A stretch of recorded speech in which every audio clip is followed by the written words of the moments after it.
안녕하십니까. 이번 시간은 법치주의에 대해서 공부해 보도록 하겠습니다. 법치주의라는 것은 법에 의한 지배죠. 법에 의한 지배인데, 국민의 자유와 권리를 제한하거나 국민 자유와 권리를 제한하거나 국민에게 의무를 부과할 때는 반드시 국민의 대표기관 의회 제정한 법률로서 해야 되고, 행정작용과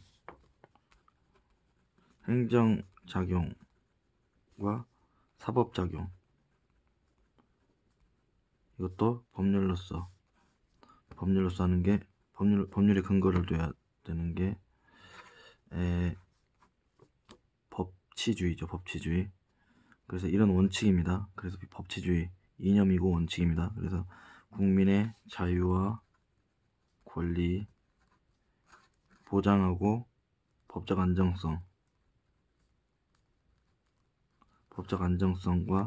일반인의 생활 예측 가능성, 이거를 부여하기 위해서 법치주의가 필요하다. 법치주의가 주는 것입니다. 국민의 자유와 권리 보호, 법적 안정성을 주고, 사회의 법적 안정성을 주고, 또 일반인들의 생활에서 예측 가능해야지 뭐 신뢰를 하고 뭐 거래를 하고 그럴 거 아닙니까? 장기적으로 회사 운영이 되고 그런 건데, 법치주의가 등장한 거는, 그래서 법이 있어야죠. 법이 있어야 신뢰사회가 되죠.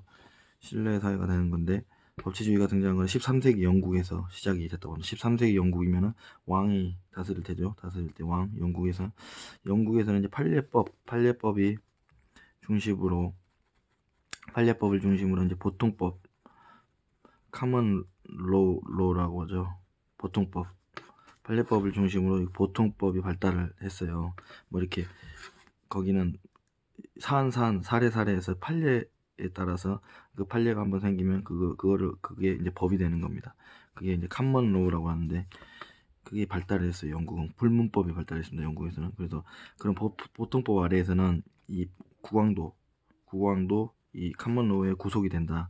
이게 이제 이런 구속이 되어야 된다. 이런 사상이 영국에서 생겼어요. 그래서 이게 발달을 해 나가면서 이게 이제 법치주의의 기원으로 이제 보는 건데, 영국에서 13세기 이제 이게 나중에 이제 17세기 영국에서 명예혁명이 일어나지 않습니까? 그래가지고 의회가 강화가 되고, 군주 세력이 이제 약화가 되고, 의회 주권이 이제 인정이 되면서 의회가 권력이 강해지죠. 그래서 의회가 실질적으로 통치의 이제 중심으로 등장하게 되지 않습니까? 이제 영국에서. 그래가지고 의회에서 제정되는 법률에 근거를 해야 된다. 그래서 보통법 카먼로우 우위에서 이제 의회에서 이제 법을 제정하는 의회제정법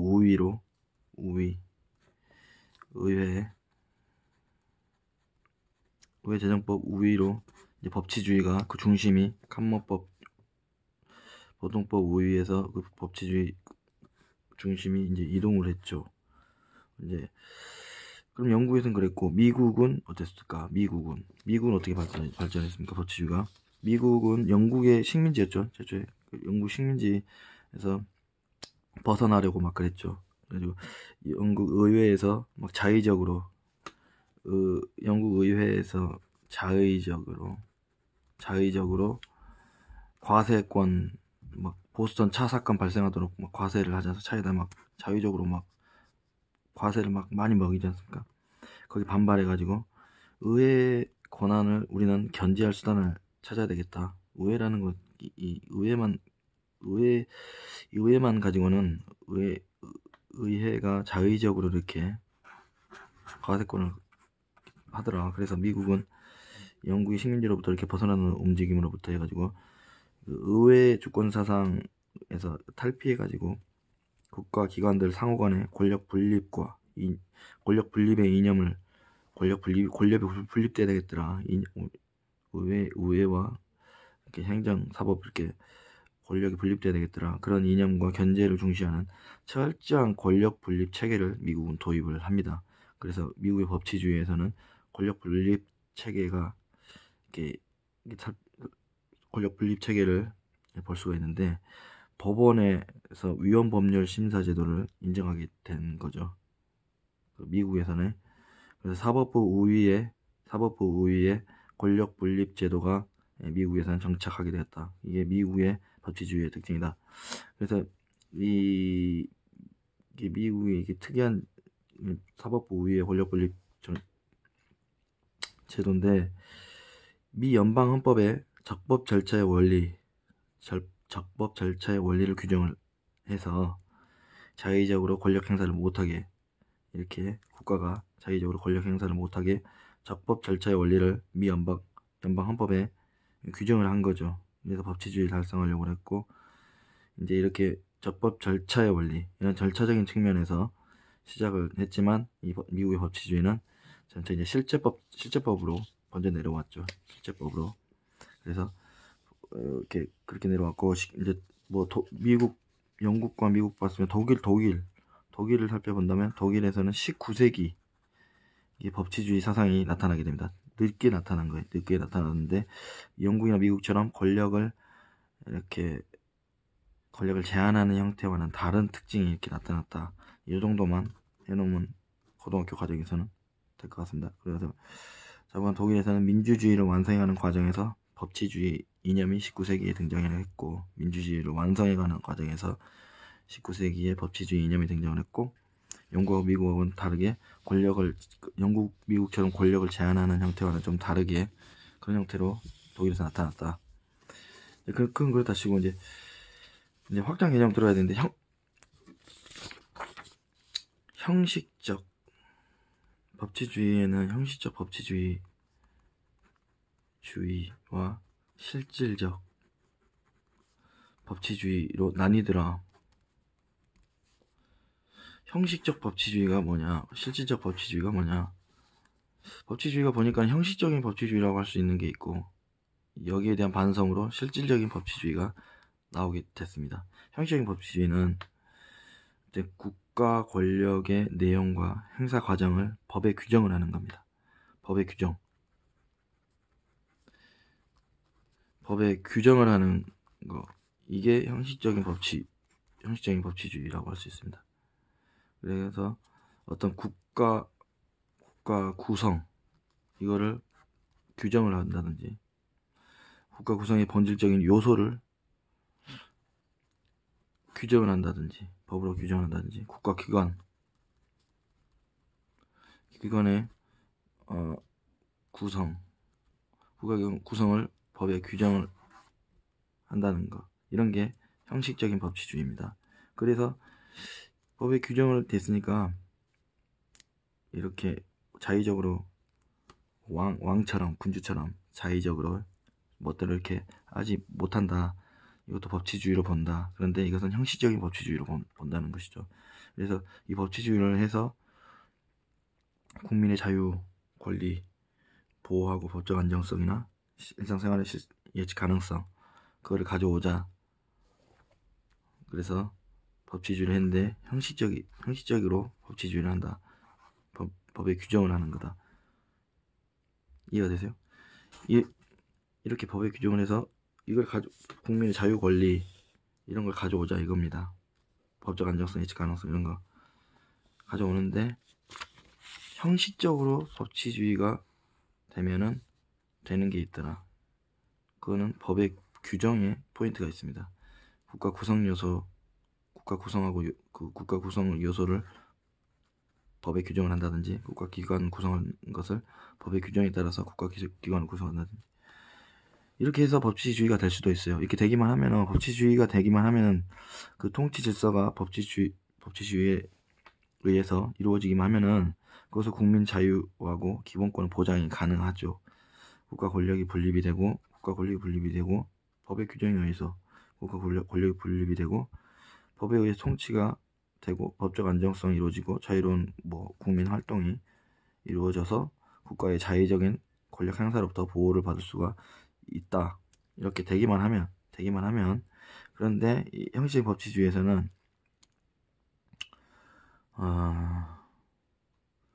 권력 분립의 원리, 사법권의 독립, 법치행정, 사법권의 독립, 법치행정, 법에 의한 권리 보호 등이 강조가 되긴 되는데 형식적 법치주의에 형식적으로 이렇게 법의 규정만 되기만 하면은 합법성을 부여받고 정당성을 부여받아서 죄 없다 우길 수가 있다 이거죠. 일단 법의 형식만 갖추면 된다 이거예요. 일단 법의 형식만 갖추면은 그 법의 내용이 옳든 그르든 그 법의 내용이 어이가 없든 황당하든 어쩌든 상관없이 법률로서 효력을 갖게 되는 것입니다. 그게 형식적인 법치주의입니다. 그래서 이 관점에서는 국가 권력이 자의적으로 행포와 통치가 가능할 수 있죠. 법률의 규정이라는 형식만 갖추기만 되면은. 그래서 형식적인 이 법치주의는 형식만 갖추면 되는 법치주의이다. 그래서 형식적인 법치주의라고 하는 것이죠. 그래서 독재 정치 체제에서 개인의 자유 권리 보호의 목적이 아니라 법을 형식적으로 만들어서 독재 정치를 자유적인 독재 정치를 합법화시키는 그런 수단으로 전락할 수가 있는 것이죠. 자의적인 독재 정치를 합법적인 통치 수단으로 이용하는 그 수단으로 전락할 수 있는 게 형식적인 법치주의죠. 법 규정만 하면 되지 않느냐, 이 형식만 가지면 되지 않느냐, 그러면 효력이 생기기 때문에요. 효력이 생깁니다. 법적으로. 그래서 반성으로 나타나는 게 실질적인 법치주의입니다. 실질적인 법치주의. 형식만 갖춰가지고는 이렇게 자의적인 독재 정치의 수단으로서 전락하는 것을 막을 수가 없다. 그래서 실질적인 법치, 그 법의 내용까지도 살펴보자. 법률의 내용이나 그 법률의 목적, 이게 정의에 부합하는 것인지, 이러한 형태의 법치주의가 실질적인 법치주의인데, 법의 내용이 국민의 자유평등 정의에 위반되는 것은 안 된다. 그런 정당한 법이 아니다. 자유평등의 정의에 국민의 자유평등이라는 그런 정의에 위반돼서는 안 된다. 따라서 실질적인 법치주의 하에서는 국민의 기본권을 보장할 수 있는 실질적인 내용을 지니고 있어야 된다. 헌법이 국민의 기본권을 보장하고 있죠. 헌법에서 국민의 기본권을 보장하고 있는데 국민 자유와 평등을 보장하는 그런 거죠. 그런 게 기본권인데, 그래서 결국 헌법이 추구하는 이념에 부합하는 것이 실질적인 법치주의이다. 그래서 합치적인 법치주의가 실질적인 법치주의라고 할 수 있겠다. 이거는 뭐다? 헌법에는 뭐가 들어있죠? 기본권, 국민 기본권 보장 들어있지 않습니까? 기본권을 제한하는 것은 헌법 유보, 법률 유보에만 제한할 수 있고 기본권을 보장하고 있죠. 그게 헌법이죠. 그리고 헌법은 국가 통치 기구 구조로 구성하고 있긴 한데 제일 중요한 게 헌법에서는 기본권을 보장하고 있는 겁니다. 그래서 헌법 합치적 법치주의, 이게 실질적 법치주의입니다. 실질적 법치주의, 헌법 합치적 법치주의가 실질적 법치주의다. 그래서 실질적 법치주의는 형식적인 법치주의에 이제 수정을 가해서 나왔다고 볼 수 있겠죠. 형식적 법치주의에서 수정을 가해서 나왔죠. 수정을 가해서 나왔는데, 권력 분립의 원리에 있어서 단순히 권력을 분산해서 행사한다 그런 게 아니라, 실질적 법치주의는 권력 분립에 있어서 권력을 단순히 분산해서 행사한다 이런 것이 아니라 법률 제정권자와 법률 행사권자를 분리해서 독립해야 한다 이런 것이거든요. 실질적인 법치주의는. 그러니까 권력 분립의 원리는 실질적인 법치주의에서도 중요한 기능을 작용을 한다, 이걸 말하는 것입니다. 권력 분립의 원리는 권력 분립을 하지 않습니까? 그래서 권력을 지방자치제도, 직업공무원제도, 정당제도, 헌법재판제도, 입법행정사법부 외에도 지방자치제도로 또 권력을 세분화하고, 직업공무원제도, 직업공무원은 임기공무원하고 틀리죠. 직업 공무원 그걸 보장을 해주는 거죠. 직업적으로. 정당제도, 헌법재판소 이런 게 다 권력 분립을 통해서 실질적인 법치주의를 달성하는 구체적인 예라고 할 수 있습니다. 권력 분립을 통해서 실질적 법치주의를 달성하는 예에는 지방자치제도, 직업공무원제도 이해가 되세요? 실질적 이 법치주의의 사례는 지방자치제도, 직업공무원 제도, 정당제도가 법치주의라는 겁니다. 법치주의 하느라고 나오는 거예요. 헌법, 재판, 제도, 이게 지방자치제도, 이게 다 뭐예요? 법치주의 한다 이겁니다. 법치주의 한다 이거예요. 우리는 법치주의 하느라고 이거 한다 이거예요. 왜 이거예요? 실질적 법치주의는 법에 근거해야 된다. 법에 이렇게 형식적으로 법에 규정해야 되고 법률에 근거해야 된다 뿐만이 아니라 법률 제정권자와 행사권자를 분리해서 독립해야 된다. 이런 구체적인 권력 분립의 원리가 작용을 하더라. 실질적인 법치주의에서는 권력 분립의 원리가 작용을 하더라. 그래서 그 사례로 지방자치제도, 공무원제도, 정당제도 이런 게 다 법치주의 하느라고 실질적으로 법치주의 하느라고 나타나게 된 것이다. 이런 것을 볼 수 있겠습니다. 네, 그리고 그러면은 그 법치주의는 뭐를 이제 실질적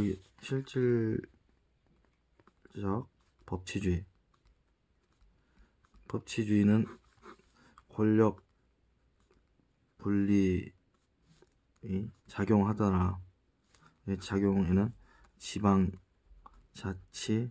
제도, 직업 공무원 제도, 또 뭐가 있습니까? 정당제도, 헌법 재판 제도 이런 게 작용을 해서 실질적 법치에 작용을 해서 나오는 이렇게 예시들이 있더라. 근데 이 실질적 법치주의에는 뭐가 있냐? 실질적 법치주의로 따져볼 게 있어요. 법률의 헌법의 구속을 요구한다는 것이죠.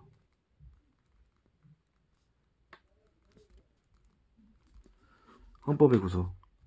형식적인 법치주의에서는 법률의 우위를 강조했잖아요. 형식적인 법치주의에서는 형식적으로 법만 만들면 된다. 그런데 실질적인 법치주의에서는 헌법의 구속, 법에 근거해야 되긴 한데 그 법이 헌법에 구속이 돼야 된다.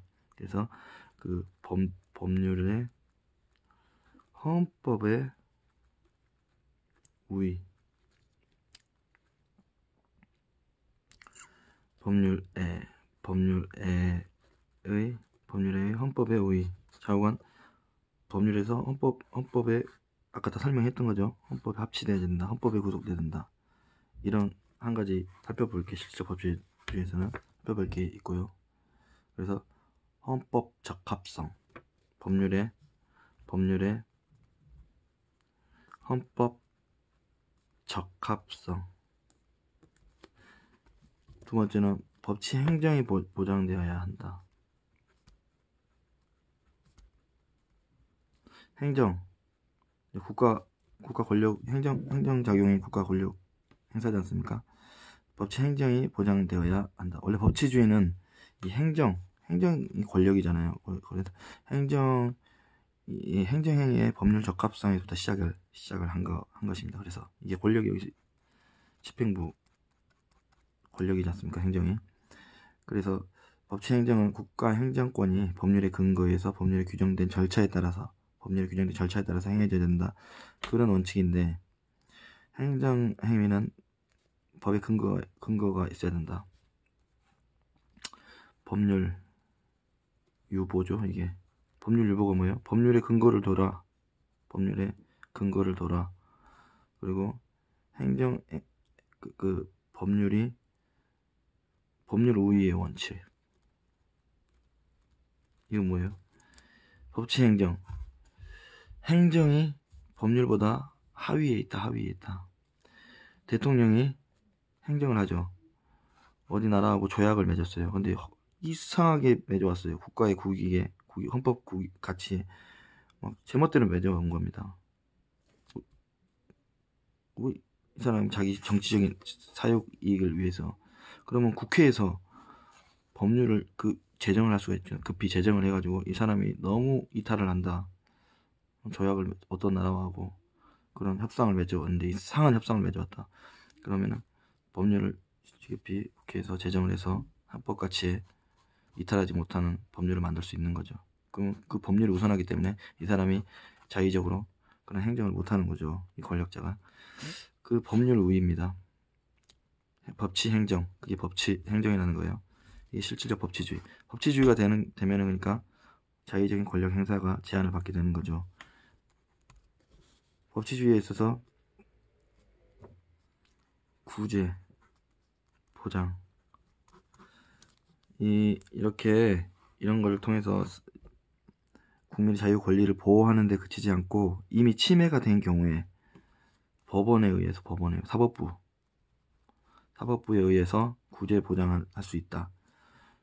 이 국가 배상 청구 손실 배상 청구 뭐 이렇게 아니 법에 되어 있는데 법으로 피해를 법 넘어가도록 피해를 보면은 국민이 이런 걸 청구할 수 있다는 건 형사 보상 청구. 이게 부당하게 우리나라 법치국가인데 부당한 이런 사례들을 입었다. 청원권 이런 것들이 구제 보장 실질적인 법치주의에 다 안에 들어있는 것들입니다. 네. 그리고 또 뭐 들어있습니까? 국민의 정당한 신뢰를 보호해야 한다. 이게 무슨 말이에요? 국민의 정당한 신뢰를 보호해야 한다. 국민이 실정법을 믿고 어떤 행위를 한다 이겁니다. 실정법을 믿고. 그럼 그 실정법을 믿고 행위를 했는데 국가가 이 신뢰를 보호하지 않으면은 국민이 그 실정법을 신뢰할 수밖에 없겠죠. 불신할 수밖에 없겠죠. 그럼 법치주의 이념이 훼손될 수 있다 이거죠. 이게 무슨 말이죠? 사례를 살펴보면 소구비법 금지 일사 부재리의 원칙 이중 처벌 금지의 원칙 이런 게 국민의 정당한 신뢰를 보호한다는 국민의 정당한 신뢰. 국민이 뭐를 신뢰해요? 실정법을 신뢰를 하고 있고 있는데 의회에서 일방적으로 박탈하거나 제한하는 법을 만들어 가지고 국민의 이런 실정법을 신뢰하고 있는 상태를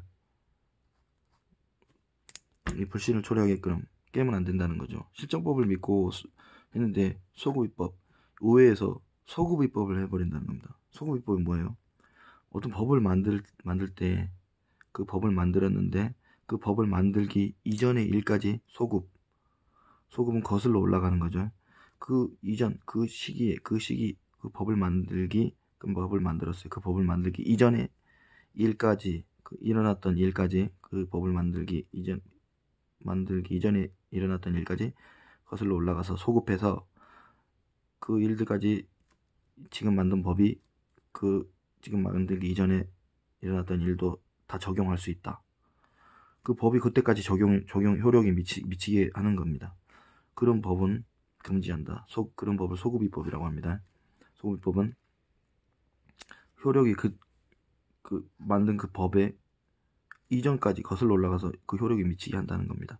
그런 법을 국회에서 의회에서 만들면은 국민이 실정법을 그 당시에 실정법을 바탕으로 그 생활을 하고 있었는데 그 실정 딱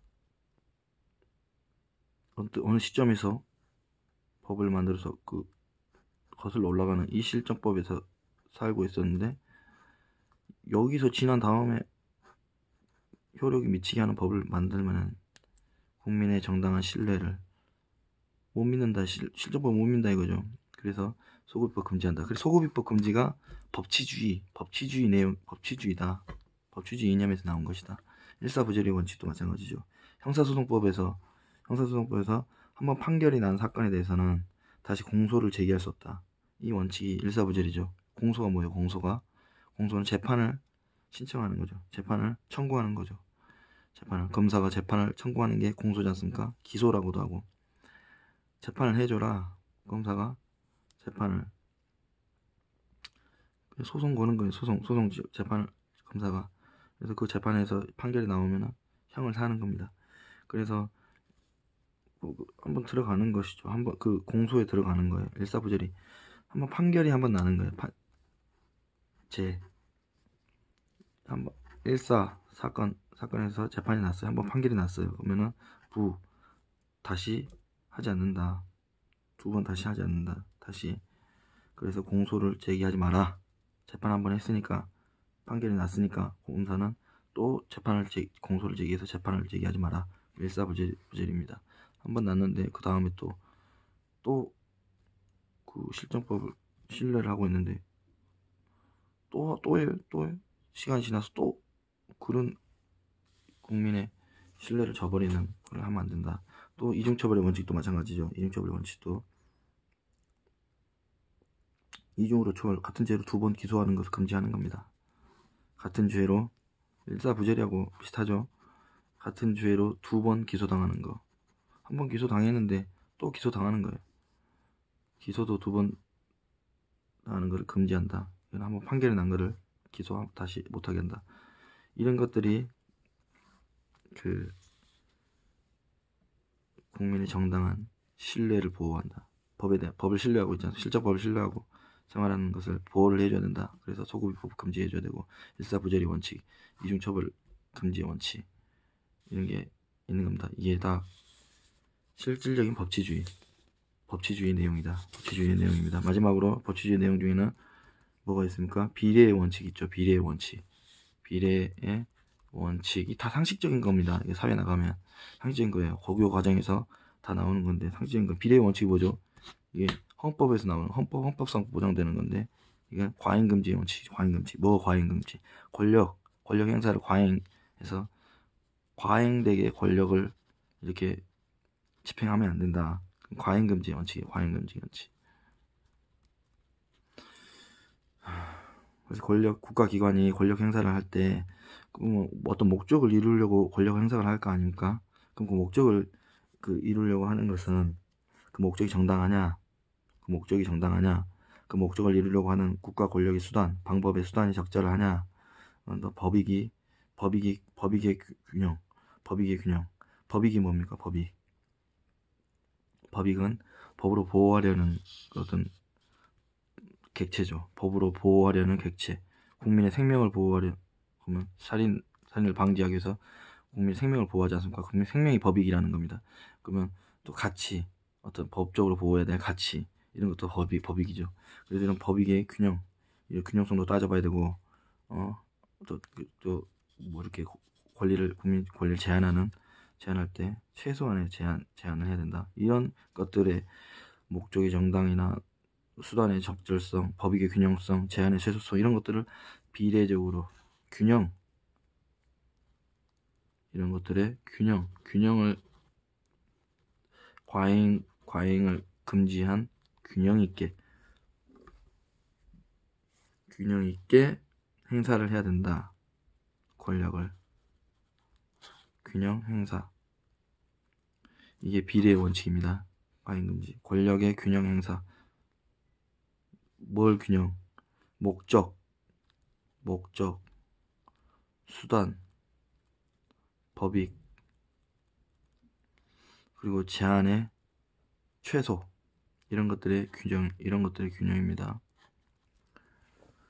그게 비례의 원칙이다. 이런 게 그 실질적인 법치주의에서 살펴볼 수 있는, 근데 보통 따져볼 수 있는 상식적인 고등학교 과정에서 한 5개 정도 되는 그런 내용입니다.